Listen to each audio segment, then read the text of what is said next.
On the morning of June 22, 2013, San Diego resident Billy Giroux would wake up at 4:30 a.m. to a voicemail message. That day, he was expecting his daughter, Cherish Perrywinkle, to visit him for the summer, as she lived on the other side of the country in Jacksonville, Florida. The voicemail was from the Jacksonville Sheriff's Office, informing him that his daughter Cherish had been murdered. Billy's relationship with his daughter's mother, Rayne Perrywinkle, was arduous, as the two didn't see eye to eye on many things. Billy claims that he initially thought the voicemail was a hoax, a plan that Rayne had devised to keep her daughter from visiting him that summer. Rayne Perrywinkle was originally born in Brisbane, Australia, under the name Kimberly Hoy. In 1986, Kimberly gave birth to her first daughter, Lindsay Hoy, and as a young single mother, she had difficulty raising her. She received a lot of support from her mother, Leslie, through this period of her life. In 1991, Kimberly would leave her 5-year-old daughter in the care of her mother and sister, and then move to the United States, changing her name to Rayne Perrywinkle, and eventually settling at Jacksonville, Florida. In 2003, when Billy was serving in the Navy, he would meet Rayne Perrywinkle at a strip club as she was working there as one of the strippers. The two would have a one-night stand, and this would lead to the birth of Cherish Perrywinkle. A few months after Rayne learned of her pregnancy, she would call Billy to inform him that he was going to be a father. Billy didn't believe the child was his, and Rayne would refuse a paternity test. It wasn't until 3 years later that a paternity test was conducted via court order upon Billy's request. This test confirmed that Billy was in fact the father, and at this point he began to get involved in Cherish's life. Over the next few years, the courts would grant Billy more and more time with his daughter, and on 2 occasions he would even battle for custody as he did not feel that Cherish's living conditions were a safe environment. A quote from Billy: "Obviously, you never want to displace a child from their mother, but my biggest fight was, okay, I understand the mother's situation. What's in the best interest for the child? Is she safe in that home? There were instances along the way that made me feel that she was not capable of being a mother. We basically just don't get along. We have different viewpoints in life. She has her way of living and I have mine. And with her getting primary custody, I didn't get a lot of say in things, which caused a lot of problems between us." End quote.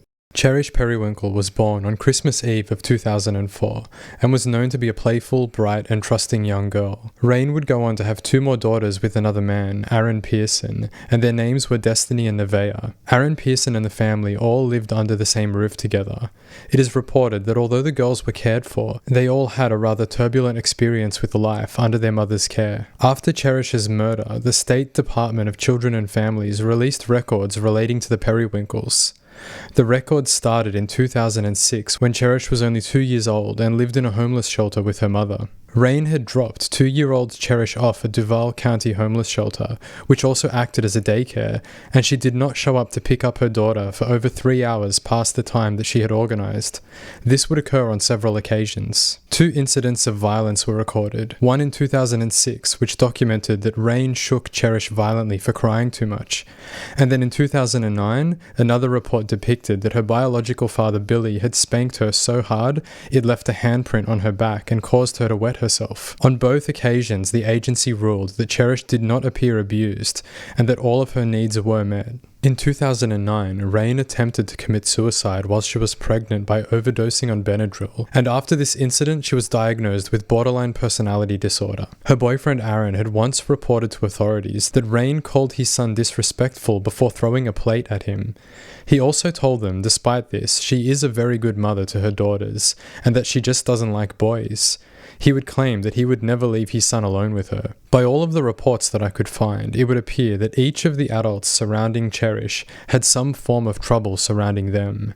Rayne had a criminal record for minor offences and was investigated for smashing a plate over a man's head whom she accused of molesting Cherish once. Rayne also believed herself to be a clairvoyant and told authorities after her daughter's death that she had premonitions that this would happen. She said she had visions at some points in her life that her daughter would die at the age of 8.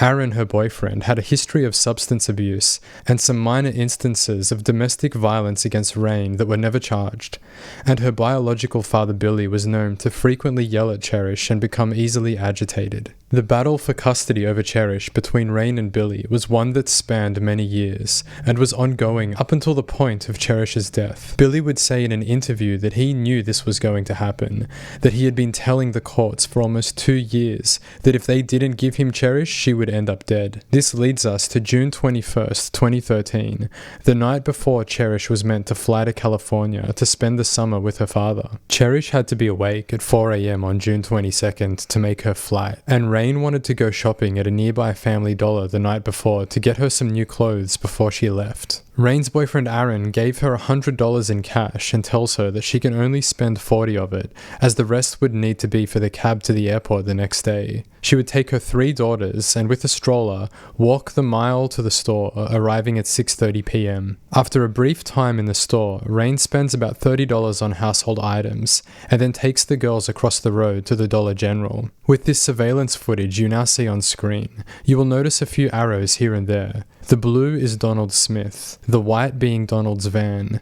The orange is Rayne Perrywinkle, and the yellow is Cherish. Rayne spends about an hour in the Dollar General before Donald Smith arrives. He came in, walked around the store. He came up to the front after a few minutes, asked me if we had any adult magazines. That was about it until Miss Perrywinkle came up to the front. She was checking out. There was some articles she left behind because she couldn't afford them at the time. It was a little black and white dress that I saw with hearts on it. Did you actually go to the counter and inquire of the employees as to how much that dress was Yes. for sale? Did you eventually buy that dress? No, Why didn't you buy that dress? I didn't think I had enough money. To both buy the dress and the items and then also have enough money to go to the airport the next day? Yes. And then what was your next interaction with the defendant? He came up, asked if she wasn't able to afford them, and then he asked if it would be too forward or to ask if he could help with pay for them. Donald would go outside the store to smoke a cigarette, and when he was done, he waits in the parking lot near the entrance. When you walked outside the Dollar General, did a man talk to you? Yes. What did this man look like? Describe him for me. He's got white hair. The man who started talking to you, do you see him here in the courtroom today? Yes. Could you point to him and describe where he's seated and what he's wearing today? Donald Smith was born when his mother was only 17 years of age. They would live with his grandparents, and he would have no contact with his biological father, except for one instance when he was 49 years old. When Donald was still a toddler, his mother would marry a man named Clifton Smith, and it is reported that this was a very negative experience for Donald, as Clifton was both verbally and emotionally abusive towards him. It is noted that when he was legally adopted by Clifton, and they moved away from his grandparents, Donald's first memory was him clawing at the doors as he tried to stay at his grandparents' house. To further add to Donald's instability, Clifton's job would require the family move around the country frequently, leading Donald to having great difficulty making friends.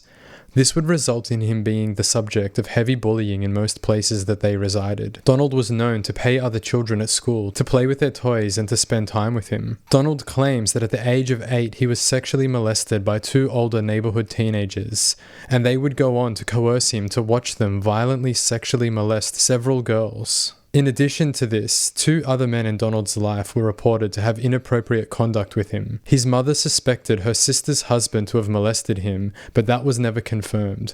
And his stepfather Clifton was known to be sexually inappropriate, frequently touching his buttocks in a sexual manner. As Donald transitioned from a child to a teenager, a pattern of drug abuse and arrests would occur, until finally he was sent to prison, where he was sexually assaulted by another inmate. Upon being released from prison, his drug abuse continued and eventually led him to a heavy crack cocaine addiction, one that his mother would enable as she drove him to and from dealers' houses and constantly paid off his debts. This cycle of addiction, followed by his mother's enabling, would be a constant throughout his entire life. The 57-year-old Donald Smith that you see walking around in the Dollar General surveillance footage right now is a highly dangerous individual with a history of sexual crimes dating back to the 70s. In this video, he had just been released from prison only 21 days prior after serving 4 years for attempting to molest a 9-year-old girl. When did you first notice the defendant inside the Dollar General? I was in the shoe aisle trying on shoes with my children. I looked to my right and he was standing in the doorway looking right at us. At some point in time, when you were up towards the front of the store, did you see him again? Yes. What did he say to you when you walked out the front door of the Dollar General? If you really want that dress, I'll get it for you. Did he make any other comments to you about your children? Yes. What did he say? He said, you look like you have your hands full. I have a couple of little ones. During the course of that conversation, did he make any mention of a gift card that he may have at Walmart? Yes. What did he tell you about this gift card? He said, I have a $150 gift card. I'm waiting on my wife. Did he make you believe that he was going to give you or allow you to use the $100 or $150 gift card to buy items for your children? That's what I was thinking. And did he continue to talk to you while he was waiting for his wife? Yes. Did you stand there in the Dollar General parking lot during the course of that conversation? Yes.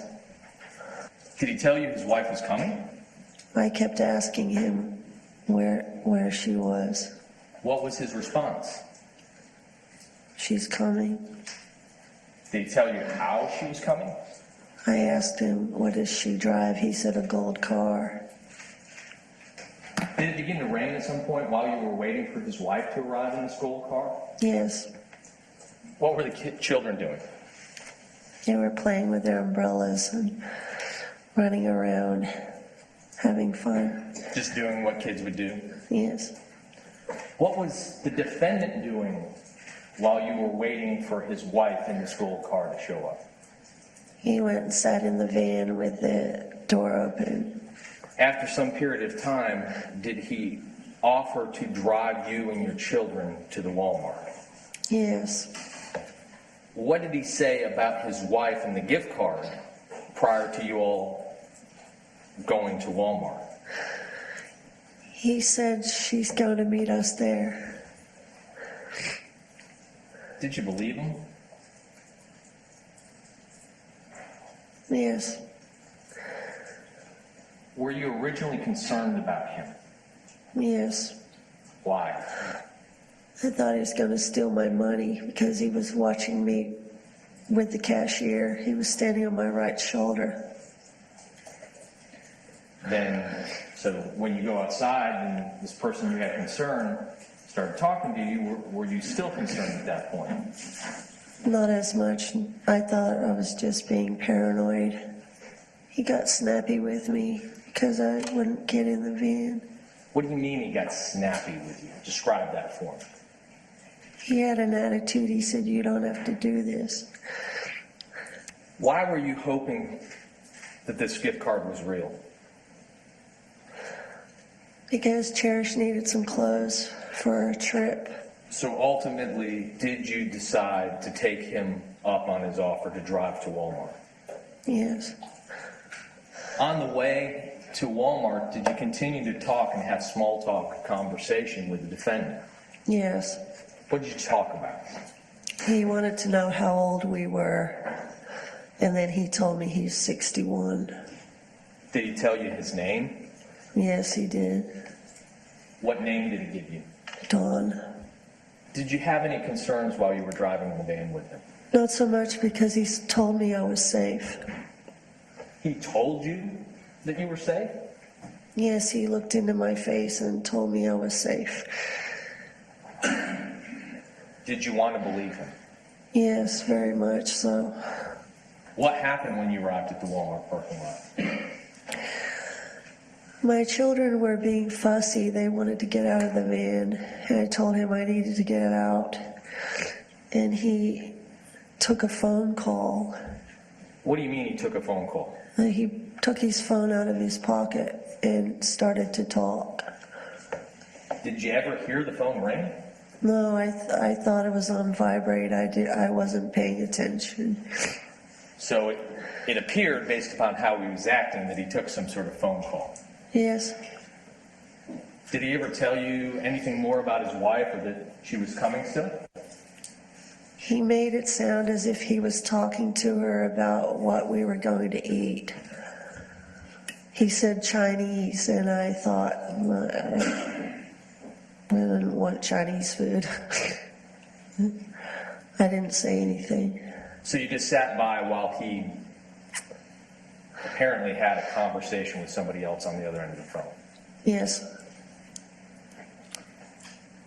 Did you wait in the Walmart parking lot in the van for his wife in the gold car to arrive? For a few minutes, yes. And then he told me, you go in first to the little girl section and I'll meet you in there.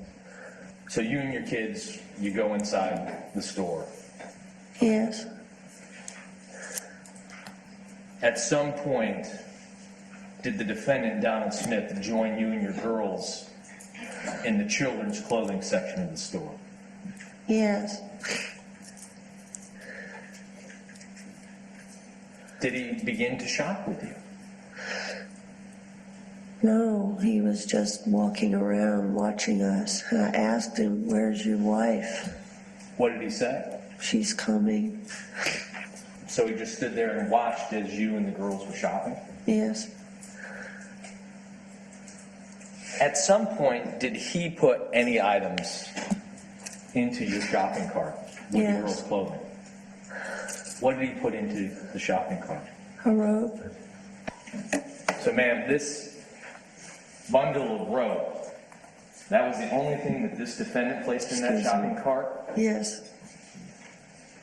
Was it more than an hour that you shopped inside Walmart looking for children's clothes? Yes.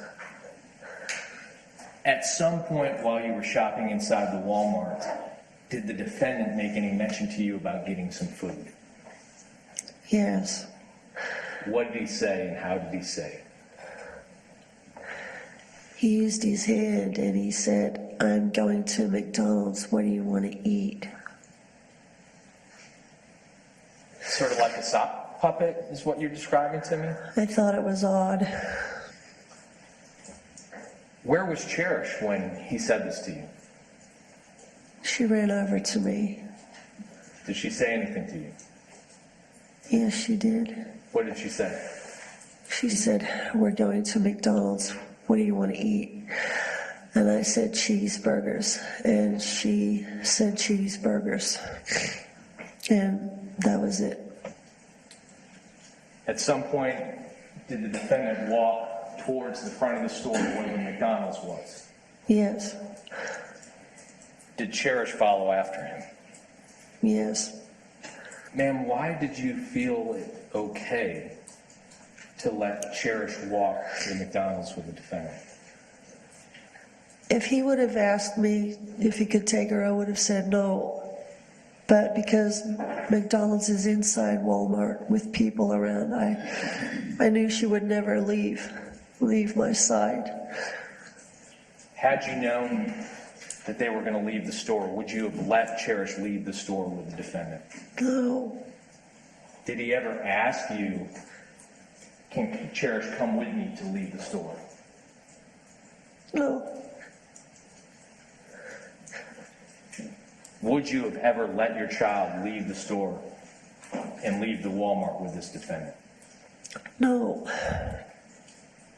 Donald walks with Cherish to the McDonald's that is at the front of the store, then leads her to his van. Cherish can be seen walking with him in the parking lot, and this is the last time that she is ever seen alive. As Donald was driving out of the parking lot, he stops his van beside another parked vehicle, and a very strange interaction occurs between him and the couple sitting in that vehicle. When this white van pulled up next to you, did you know the person inside the van? No.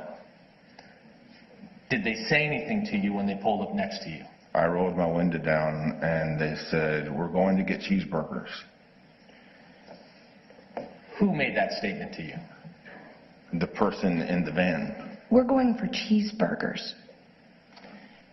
Could you hear that from where you were seated in the car? Very clearly. It was very deliberate and pronounced, and I was like, why?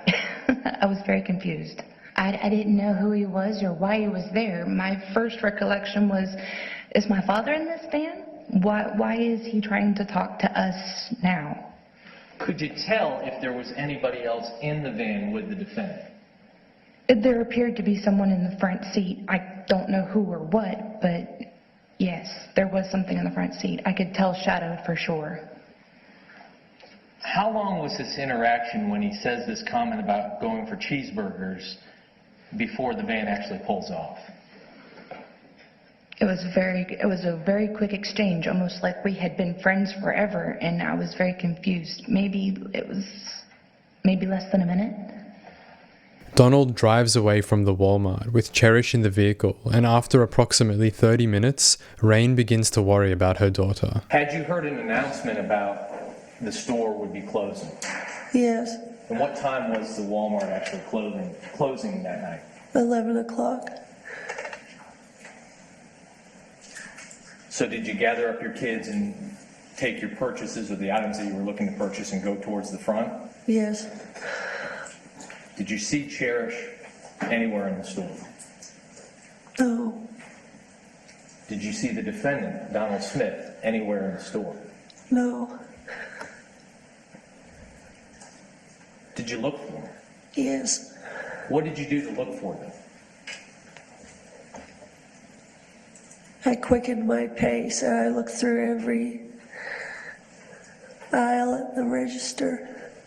There was no one there. Could you find Cherish?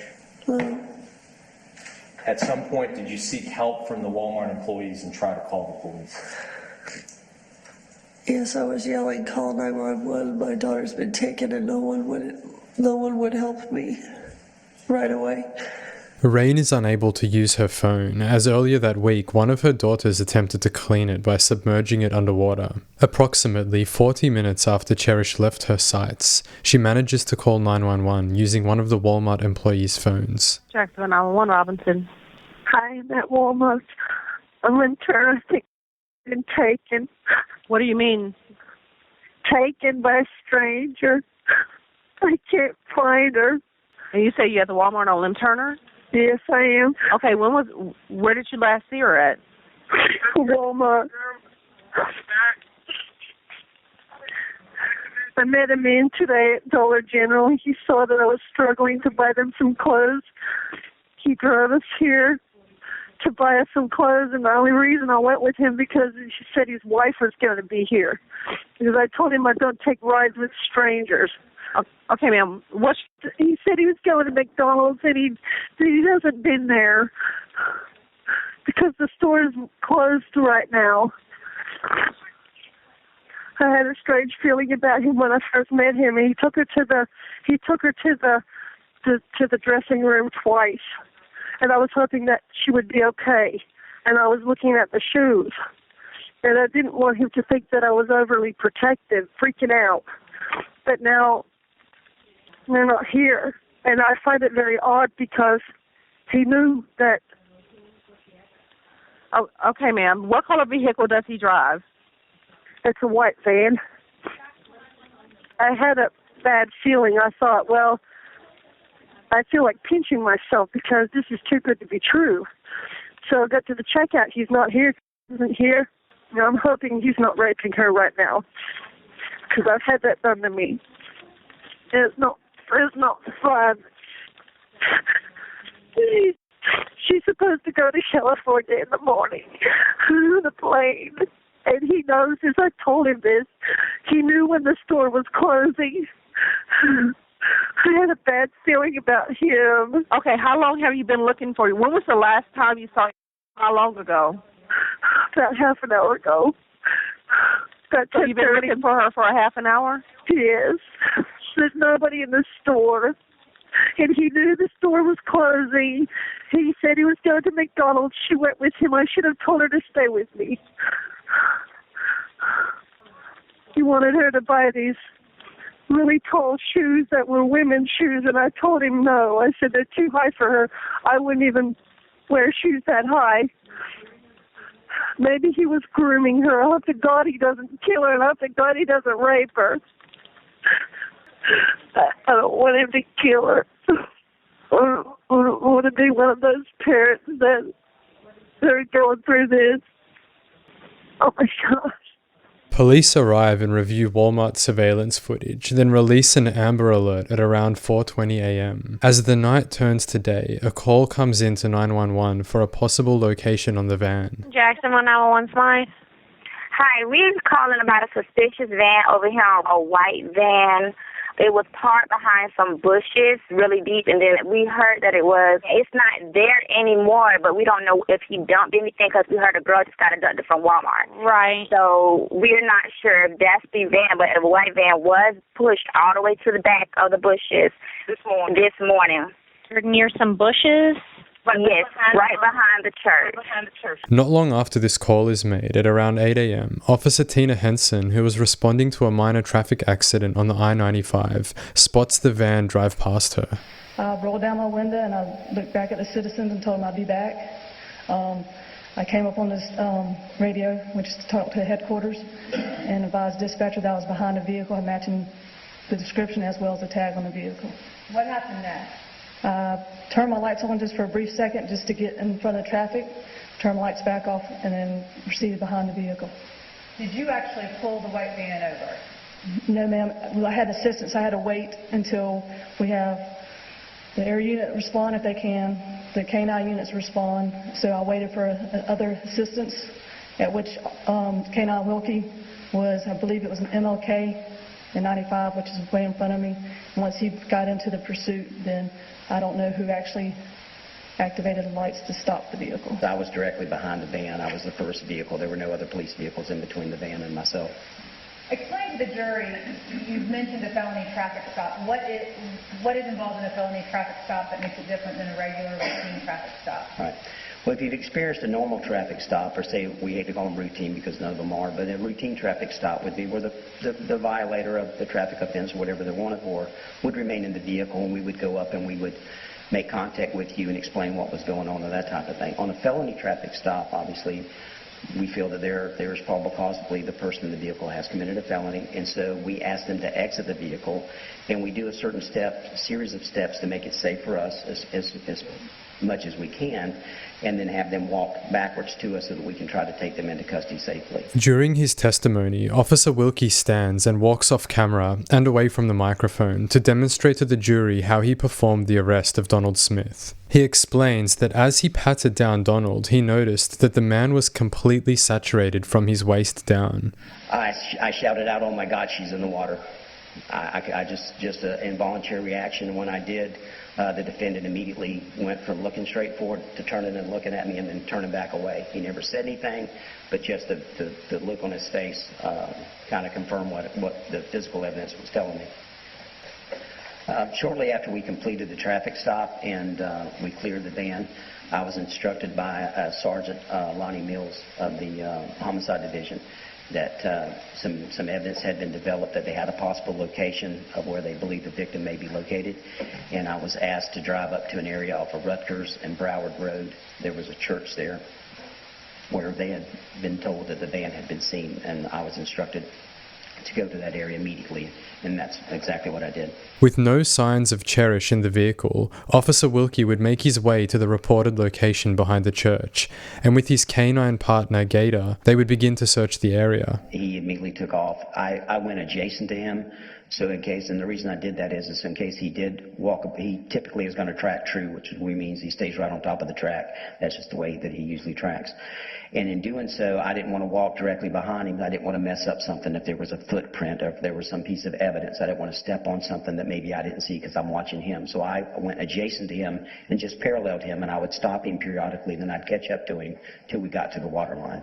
He started to circle a little bit. He was trying, it was like he'd gotten to the end of the track, and that's what they'll typically do. They'll try to figure out where can I pick this up again, but obviously for him, the ground disturbance stopped at the water, so he was kind of circling a little bit at that point.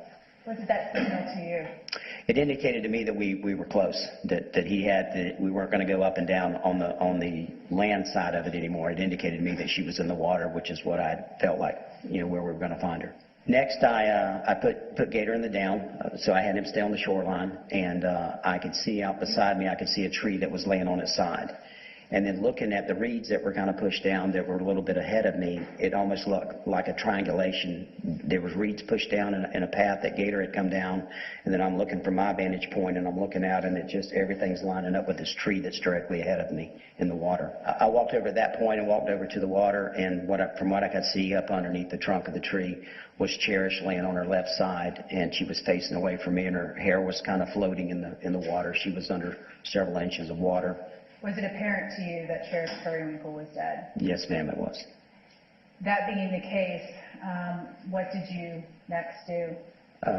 The only thing I could do at that point, my mind's racing about what I can or can't do in a matter of seconds, and all I could do is just stand by with her and protect her, preserve the evidence so that one day whoever did this to her would be held accountable, and protect the scene, as it were. Because we were in a creek, there was a chance of something coming up, an alligator or whatever, and that kind of thing. So I stood by in the water till I was relieved. I'm going to show you two more photographs. Officer Wilkie, do you remember this orange dress? Yes, ma'am, very, very vividly. Why is that? My daughter has the same dress. This is the dress that I saw on Cherish, and this is the visual that I had. It was just underneath the water at the time that I saw her. Is this her ear? Yes, ma'am. And this is her hair? Yes, ma'am, but it was like I said earlier, it was floating in the water, so I actually had a clear view of the side of her face, the right side of her face, looking away from me.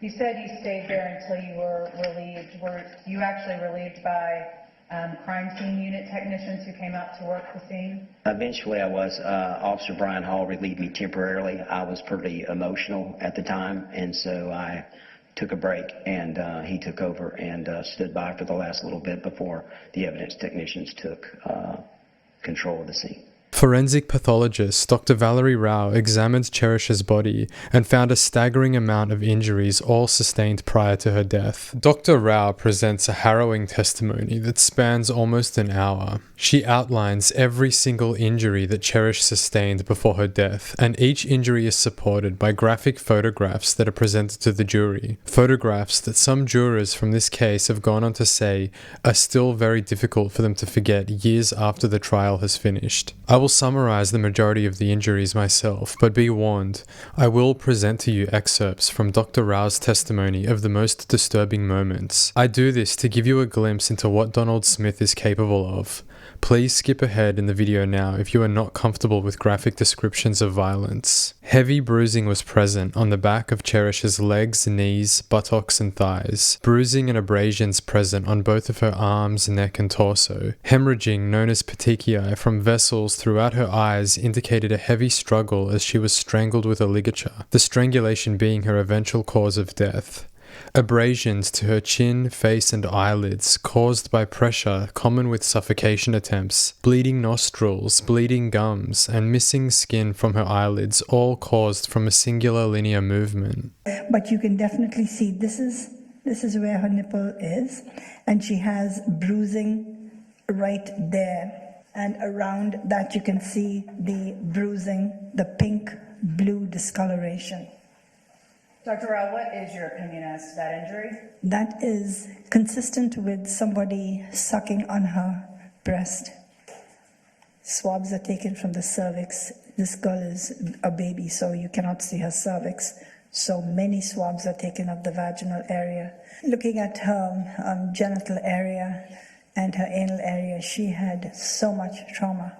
The anatomy was totally distorted by the injury that she sustained both to her vaginal area and her anus.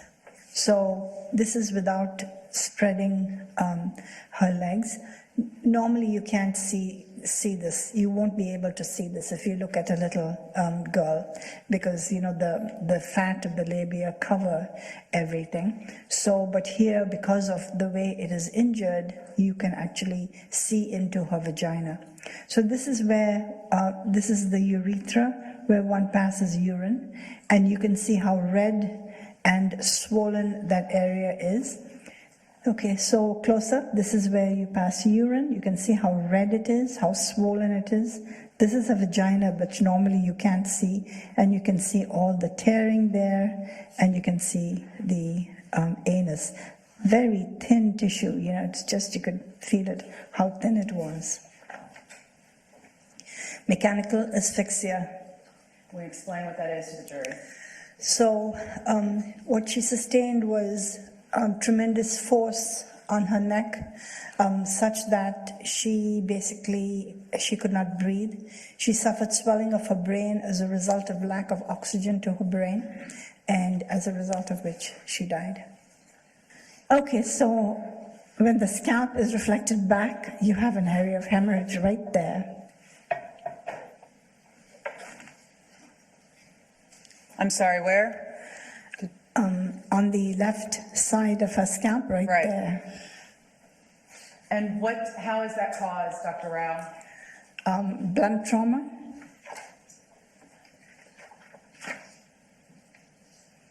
Will you first tell the jury what you saw when you dissected her throat?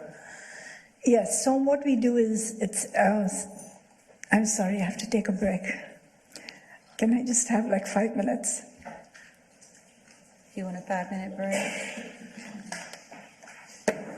I think we'll all take a break for 10 minutes. Thank you.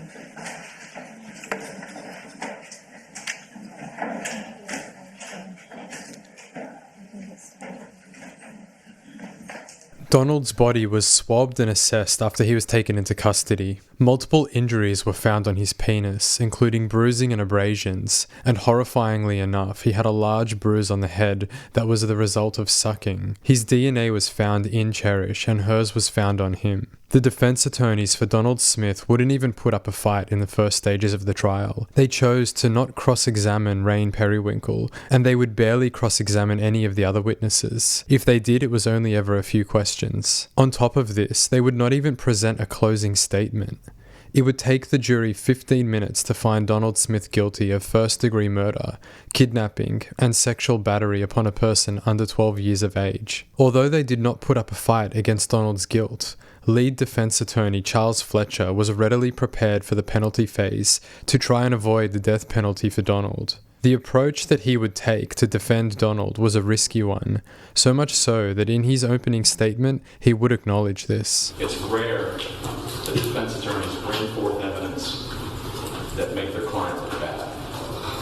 But we know that you need to see the full picture. As defense attorneys, once in a while we find ourselves like we did last week. Not much to work with. From the defense perspective, that's a tough case. You probably noticed that at the end of the last week, we didn't even get up to do a closing statement. What can I say? How can I stand up here and say, I'm not guilty, with a straight face, with that number of evidence, with that DNA? But this week it's about mental illness. Donald Smith started showing signs that something was wrong up here. He was 5 years old. He was sexually aware at the age of 5. In his early 20s, he masturbated in front of a young girl. All the signs of a pedophile. Something, a sickness up here. Something he didn't choose. There's something wrong with it. Charles Fletcher would talk to the jury and say that throughout the trial so far, the prosecution had manipulated them to think more with their hearts rather than their critical minds. That death is not fair for Donald, as his entire life he has been a monster, and failure after failure of the system led him to harming Cherish. It wasn't his fault. It was the system's fault that allowed this beast freedom in the world. He would implore the jury to think critically, to look at the situation from a lens outside of the raw emotion that the state had pushed them into feeling. He asks them to think with their brain and not with their hearts, and he criticized moments of the trial so far, such as Dr. Rao becoming overwhelmed and requiring a break during her testimony. Leading up to this, he had also failed to get the photos of Cherish's battered body excluded from the trial. So the penalty phase begins, and the prosecution would have only one single witness. Her name is Carrie Ann Buck, and many years before this moment, Donald had attempted to kidnap her. I'd like to direct your attention to September 27th of 1992. How old were you at that time? 13. And on that Sunday afternoon, were you in your neighborhood leaving your house? Yes, Okay, was that after church that morning? it was. Where were you going? I was going to my friend Tamara's house. Did she live within walking distance of your house? A few city blocks, yes. As you were walking to Tamara's house, did you encounter a man in a van? Yes, Did you get a good look at him? I did. Did you see his face? hmm Do you see the man who was driving that van in this courtroom here today? Yes. Would you please point him out and describe where he's seated and what he's wearing? There at that table in the orange. Your Honor, may the record reflect that the witnesses identified the defendant, Donald Smith. The record was so reflected. He was coming toward me and had stopped. He pulled more toward my side of the road and asked if I knew a girl named Susie. What was your response to him? I told him no. Did he ask you if you wanted a ride? He did. And what was your response to him? I told him no. What happened after you told him no to the ride? He told me to get the fuck in the van. How would you describe his voice? Mean. Scary. When he said this to you, what did you do? I ran. Where did you run? I headed toward my friend Tamara's house. At the time, it was all I could think of to do. Did the defendant chase after you in that van? He did. I'm sorry. I tried to run to Tamara's house. At one point, he had cut me off at a crossroad.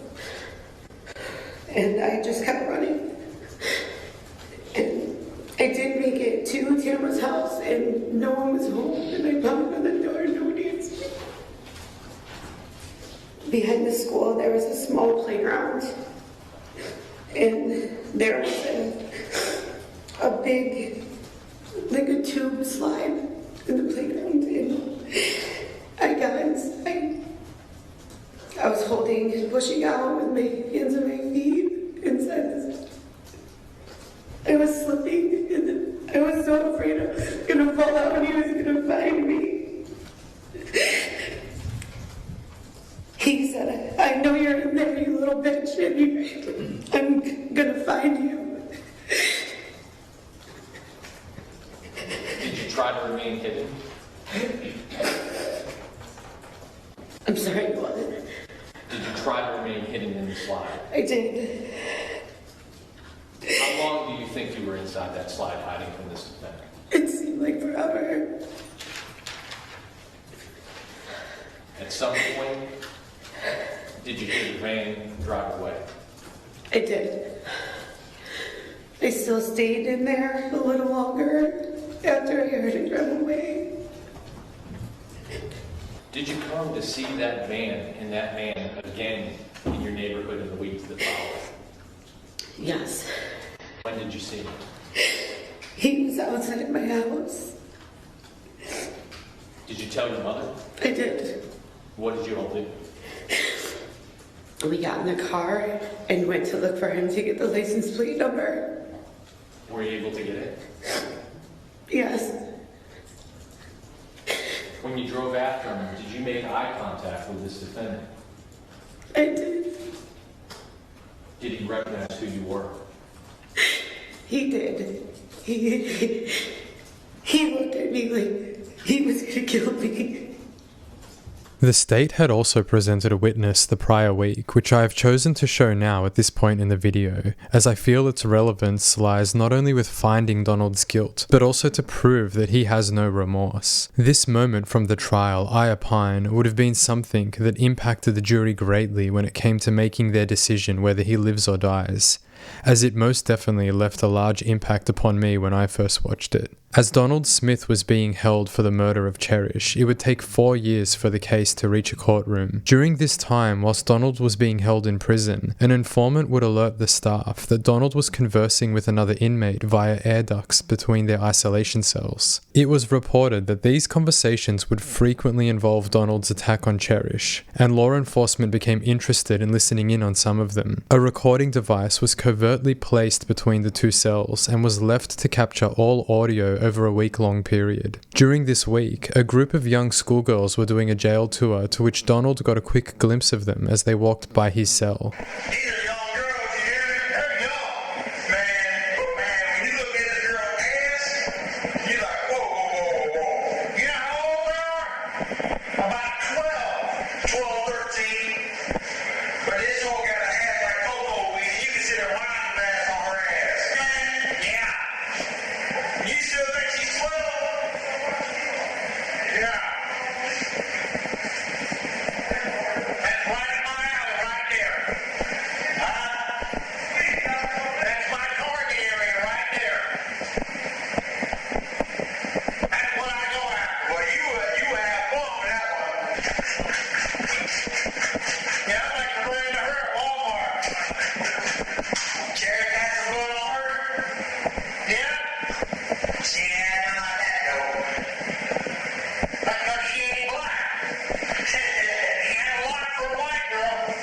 Donald's extensive criminal history is only made worse by the fact that time after time he would slip through the cracks. In 1977, Smith was convicted of lewd behavior towards a minor as he exposed himself to a girl under the age of 10. In 1993, he was sentenced to 5 years prison for the attempted kidnapping of Carrie Ann. Upon serving his time and being released, he was classified as a sexually violent predator and was committed to the Martin Treatment Center via the Baker Act. Despite not participating in counseling, engaging in a sexual relationship with another patient who was HIV positive, something the doctors would classify as his third suicide attempt, and rejecting the treatment plan laid out for him to assist with his violent sexual urges, he was released from this center. A condition of his release was that he was to undergo a psychosexual evaluation, which he did, and the conclusion of this was that he was highly likely to reoffend again. His streak of criminal behavior would continue, and he was soon arrested again for dealing in stolen property and burglary. This time he was now facing 30 years in prison as a habitual offender. Donald landed a deal to serve 4 years in prison, and upon his release was not placed on any form of supervision.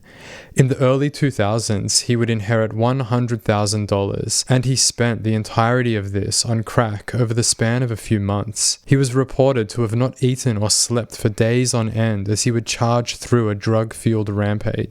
In 2006, the state would perform a psychological evaluation on him, which deemed him not eligible for civil commitment. This will be an important detail that will be a highlighted part of the trial later on in the video, as the defense would hone in and focus on this event. At some point around this stage of his life, he Baker acted himself as he reported homicidal thoughts and hallucinations.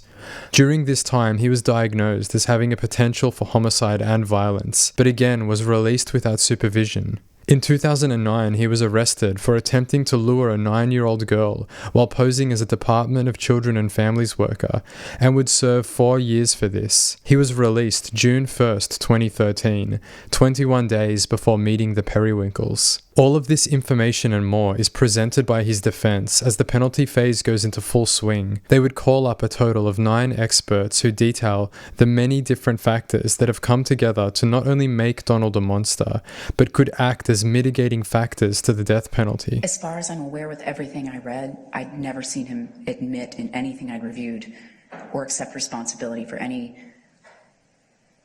inappropriate sexual proclivities, to put it mildly, ever before. No. Before 2015? Before I met with him, no. During your full evaluation, did you come to any diagnosis? I did. And can you explain what those diagnosis was? Well, I gave him major depressive disorder, recurrent and moderate. In other words, this isn't, you're sad because you're going through a life stage. This isn't a grieving because you lost somebody close to you or you lost your job. This is very specific feelings of helplessness, kind of giving up. It can be an increase or decrease in sleep. Cocaine use disorder, severe, in a controlled environment. And explain to us, what does that mean? That means he is addicted to cocaine.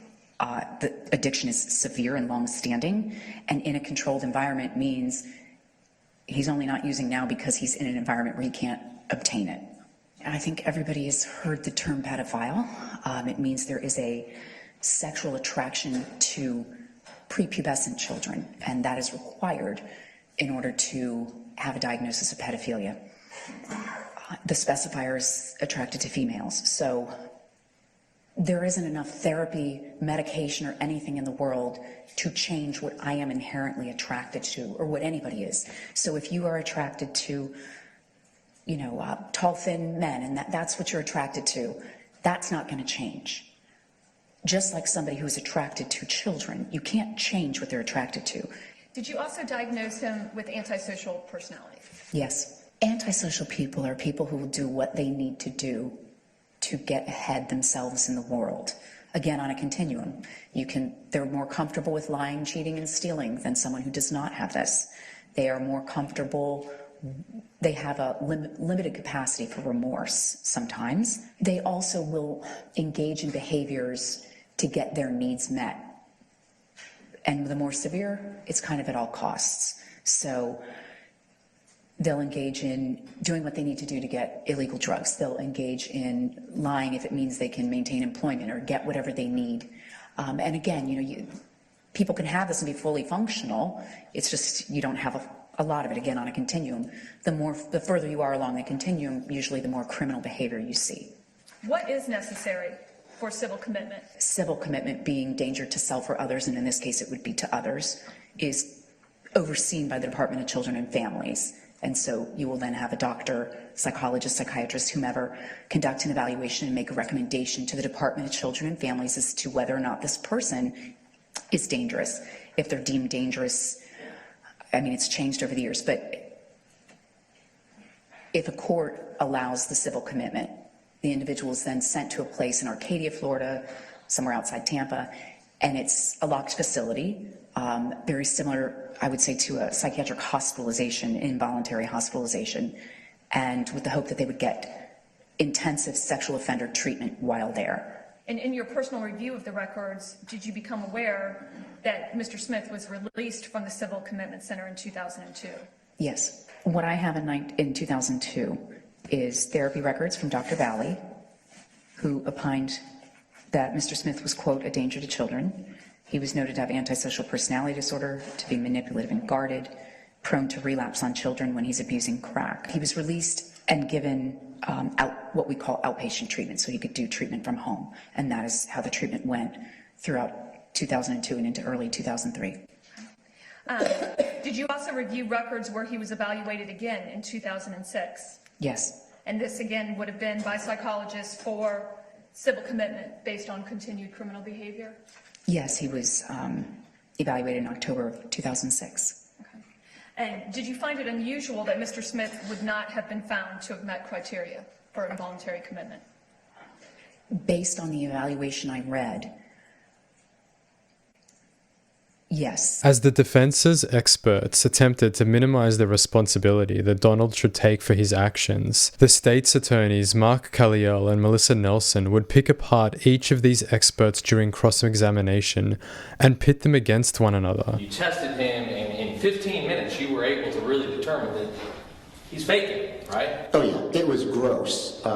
Fakers don't often do a good job of faking. They overdo it. And this was a really grossly overdone faking. So it wasn't hard to pick this out.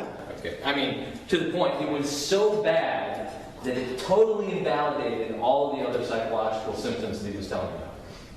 Everything on that test, yeah. I don't believe that Mr. Smith has really any of the like depression, anxiety, schizophrenia, psychosis. I don't think he has any of those things.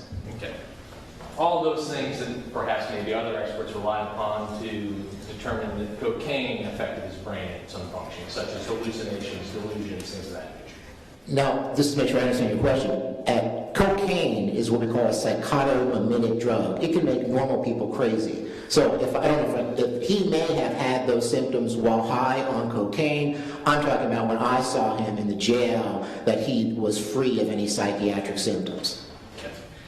And you've worked in a forensic setting before. Part of the reason why you do this testing for malingering is because when you're meeting with Mr. Smith, he has an interest in the outcome of this proceeding. And so people in a forensic setting, they lie because they want whoever's examining them to come to a conclusion that they want, correct? That's exactly the basis of malingering. Yeah, there has to be some external goal they want. In my civil cases, it's money. When someone hits you and they want money. When I was with the Army, it was relieving of duty. They didn't want to go back to combat. And in these type of criminal cases, it's usually some type of decrease in criminal culpability. They're looking to get away with something, or to lessen their sentence as well. So yeah, I agree with you. So he lies to lessen the sentence. He doesn't want death, wants life, so he lies about it. At least in regard to his psychiatric symptoms. I just want to be really clear about separating the neurological from the psychiatric, but I agree with you in regard to the psychiatric symptoms, yes. But again, you're relying on what he's telling you, and you're aware of the fact that other experts have said he deceives, he lies, and he exaggerates symptoms, correct? No, if you have those reports, I'd be glad to see them. But even then, if you're saying lied, that would be at that moment. I did not see that he was diagnosed as malingerer, which is a term we use medically where someone doesn't describe something in their past accurately for some particular reason. And that could be dementia. Malingering isn't just a sense of dishonesty. It could be dementia. It could be following post-traumatic stress, things where you don't have a solid memory, but your articulation of those are not accurate. So the defense didn't bother to provide you then Dr. Joseph Sesta's report where he provided psychological testing. He determined him to over-report and malinger to the point where it invalidated his psychiatric symptoms. No, I did not see a Dr. Sesta report. Oh, so you weren't provided that report. I was trying to finish. I didn't see a Dr. Sesta report, and that malingering or that change or manifest over-articulating would not mean that someone would do that on every occasion. There were other people who saw him and didn't think he malingered either. He claims that he was using cocaine, in particular the 7 days before this particular incident. Yes, binge. Constant use of cocaine. Well, back to back, yes. It's not every minute, like as soon as the previous dose wears off, you've got to ascertain it or you've got to go get it. But yes, high volume use back to back for the 7 days prior. But knowing that's what he told you, you never talked to his mother, did you? No. Despite the fact he was living with his mother up until the day of his arrest. Understood, but I don't know that she would be of utility for discerning what he took. But no, she could testify how he was acting, whether he was sleeping, whether he was not sleeping. She could testify to visible outward appearance of her son, right? Possibly, but I'm not aware of any of that information in this case. Okay, because you didn't ask to talk to his mother. Correct. Okay. And in fact, you were unaware that he was with his mother hours before he interacted with the victim in this case, furniture shopping. Right. So as I stated previously, and I'm confused, did the other experts meet with his mother? I don't know. Okay, then I'd prefer to see those records too. But you haven't seen those records. As previously stated. Okay. So, as I mentioned I think earlier. you've answered my question, sir. If I can ask the next one. I haven't, because you asked me about what she may see, and I was trying to clarify for the jury that you may not see outwardly visible effects while somebody's on cocaine. Remember, you use the product to go from lesser to bolder, to more active, to more energy. It doesn't mean you can look at someone on cocaine and say, like someone who's severely intoxicated on alcohol, and have a lot of external visible effects. But he said he was delusional, right? At times. I don't know that those would have been at times when he was standing next to his mother, though. He said he was having auditory hallucinations? Yes, you don't see those externally. Visual hallucinations? Yes, you don't see those externally. Was acting paranoid? Yes. Okay. Wasn't sleeping? Yes. The penalty phase wrapped up with closing statements, and the defense would ask again the jurors to look beyond emotion and instead at the raw facts that were presented. The prosecution would say that these are just that, facts, and a fact does not automatically make that a reasonable mitigating factor to the death penalty. The jury would seem to agree with the prosecution, as they would rule in favor of the death penalty. We, the jury, unanimously find that the defendant, Donald James Smith, should be sentenced to death. Yes. And so say we all, this 22nd day of February, 2018, and signed and dated by the foreperson. Members of the jury, we're going to ask each of you individually about the verdict that you have just heard. In the face of death, it would appear that Donald Smith still holds no remorse for what he did, as he was recorded telling his mother in a jailhouse visit that not only was he more famous than the high-profile Casey Anthony, but that it was Cherish's fault that he killed her.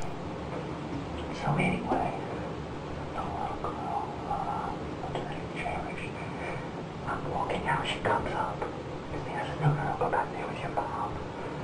She goes, I'm going with you to McDonald's. I told Cherish, stay right here, I'm going to go get her wallet. I go out the door. I get halfway across the parking lot. Here she comes running out the parking lot. She goes, where are you going? I said, go back inside. I'm in my lawn. I'm trying to drive away. I'm trying to get away. I get out to my van. The security truck right there in front of my van. She comes running up. And I'm panicking. Now I'm panicking. Now I'm a sex offender. An 8-year-old girl out of the parking lot of my truck with security right there. Her mother is inside. My mind starts to freak. And I mean, freak. I'm shaking because now this is kidnapping. I have moved her out of the building. She's not letting me ask it. She just ran out. She attached herself to me. Run out the building. The cameras will show. I went out the building. She was still there. She ran behind me to catch me. I'm high. And I'm freaking out because it's like, you know, shit, I'm afraid of this girl. I'm panicking. Don, you've got an 8-year-old girl in your van. Don't ever believe anything that you say. If her mother comes out right now, what are you going to do? What are you going to do? I'm telling you, I was freaking out. Another car with people in it, so I stopped. I was going to tell them, hey man, take this girl back inside. But now I'm thinking, holy shit, I don't know what to do. In my mind, it just went. Prison. Away with my charges. Stab me to death. Beat me to death. Don't rape me. I wouldn't last a month. I'd be dead. So, it is either death row or the hospital. There is no prison.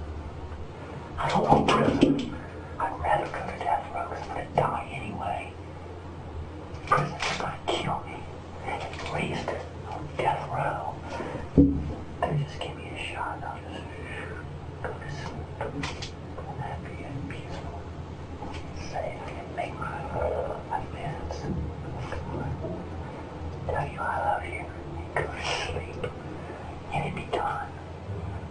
But every moment, every day, I'll never know in prison when it's coming. I know it's coming, but it's going to be violent. In the days following Cherish's murder, Rayne Perrywinkle would lose custody of her 2 other daughters and they would go into foster care. Rayne would find herself in the spotlight on many occasions and would draw immense public criticism, as many believed that not only she gave her daughter to Donald, but that she was actually enjoying all of the attention that was on her. I want to hold on to that little sliver of hope that I'm going to see them again, yes. I mean, I'm not going down without a fight. I know a lot of people say horrible things about me. They leave messages on my phone because they don't know. They don't know what really happened. They don't connect the dots. I don't know where they live. I don't know where they go to school. We're not allowed to know anything about each other. It makes it so incredibly frustrating, so hard. I can't quite say it's closure until I know he's dead. And that's a very strong statement to make, but he never gave Cherish a chance. I had a nightmare this morning. I mean, that's just usual. I wake up every morning feeling nauseous.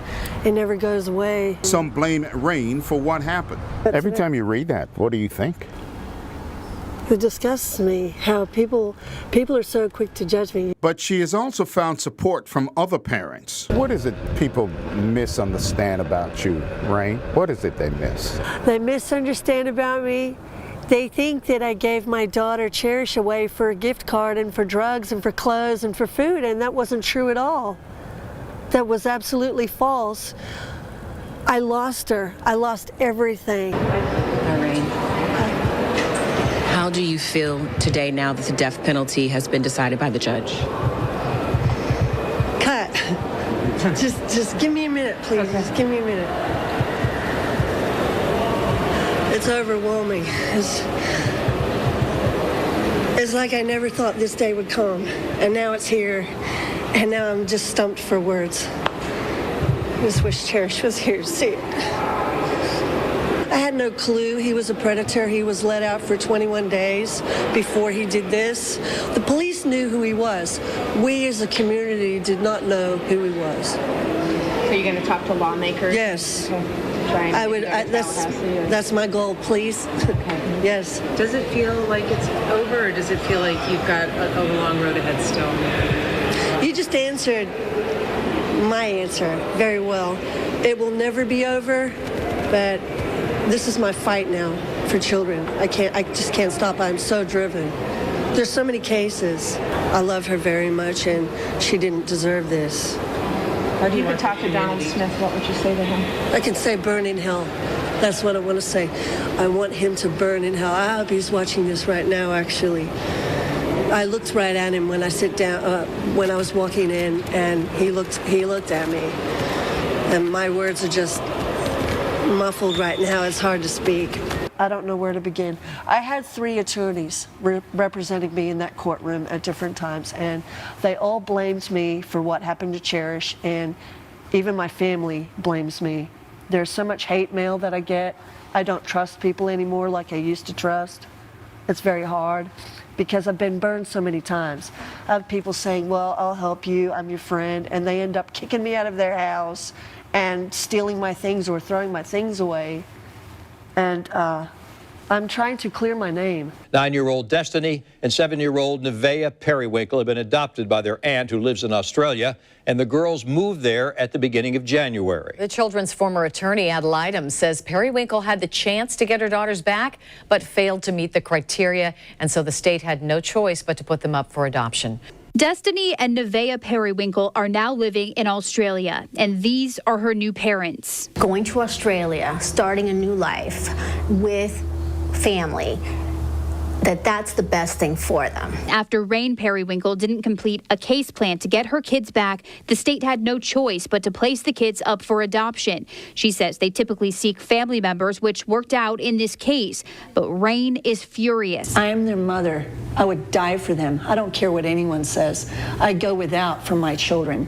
And there's just so much that's not being said right now. Rayne says she hasn't spoken to her sister in years and believes the only reason her sister and husband got married was to take the kids away from her. I wish they would just feel for one day what they've done to me. And it's not all about myself. Cherish is the biggest victim in this, okay? She is the biggest victim. But because I'm her mother and I'm the adult, I'm the one that has to do these interviews. I'm the one that has to go to court hearings. But Destiny and Nevaeh Perrywinkle, they're victims in this too. I doubt anyone on the planet would envy Rayne's position. And something that I imagine we can all agree on is that mainstream media is not the best place to gain an accurate representation of the facts. I don't pass judgment on Rayne Perrywinkle, nor do I give her a pass for her negligence that night at the Walmart. Sure, I have my opinions, just like I'm certain yourself watching this has as well, but I don't know her, and I haven't seen enough footage or read enough about her to confidently say that I stand on one side of the argument or another. What I do feel confident in passing my thoughts on, though, is Donald. I've watched many criminals sit where he has sat, and this one was particularly difficult to witness. Seeing Donald sit there and listen to all of the gory details that he committed upon Cherish really angered me. He would sit and listen, and only he knows what is going on in that sick mind of his. But I do opine that at times his memory flicked back to that night, and he would picture a detail, a moment that he enjoyed about the experience, and this truly disgusts me. I believe this because of his comments made after his arrest.